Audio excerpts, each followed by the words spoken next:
ഗ്രാമിക ന്യൂസിലേക്ക് സ്വാഗതം. ആയിത്തരമമ്പലം government higher secondary സ്കൂളിൽ വിജയോത്സവം സംഘടിപ്പിച്ചു. കെ ശൈലജ MLA ഉദ്ഘാടനം ചെയ്തു.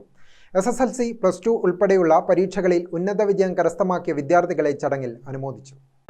18 വർഷം തുടർച്ചയായി SSLCക്ക് 100% വിജയം കൈവരിക്കാൻ സാധിച്ചു എന്നത് തുടർച്ചയായിട്ട് ആ കഥ തുടരുകയാണ്. തനിയെയല്ല, പിന്നോക്കം നിൽക്കുന്ന കുട്ടികളെയെല്ലാം കണ്ടെത്തി അവർക്ക് വിജയം ഉറപ്പാക്കുന്നതിന് വേണ്ടിയുള്ള നല്ല പരിപാടികൾ, കൂടുതൽ ടീച്ചിങ്ങൊക്കെ നടത്തിക്കൊണ്ടാണ് 100% വിജയത്തിലേക്ക് സ്കൂളുകൾ എത്തുന്നത് എന്ന് നമുക്കെല്ലാവർക്കും അറിയാം.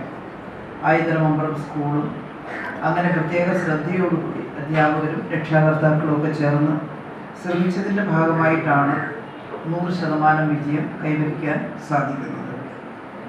ഇത് SSLC, +2 മാത്രമല്ല, ഇപ്പോൾ മറ്റെല്ലാ തരത്തിലുള്ള പരീക്ഷകളിൽ വലിയ തോതിൽ ഇവിടെ നിന്ന് കുട്ടികൾ ജയിച്ചു വരുന്നുണ്ട്.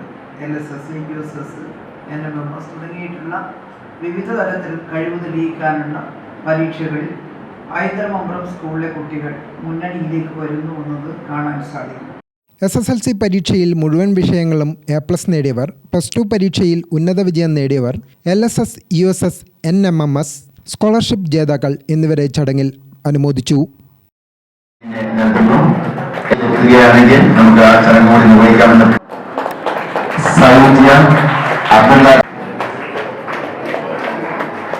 മാങ്ങാട്ടിടം പഞ്ചായത്ത് പ്രസിഡന്റ് PC ഗംഗാധരൻ അധ്യക്ഷനായി. M Sheena, PT Sreelatha, C Preetha, MK Sudheer Kumar, V Sunil, KN Gopi, PV Sindhu, Helen mini, CC Antony, PV Sreejith, N Sindhu, days Anand തുടങ്ങിയവർ സംസാരിച്ചു. ഗ്രാമിക ന്യൂസ്, കൂത്തുപറമ്പ്.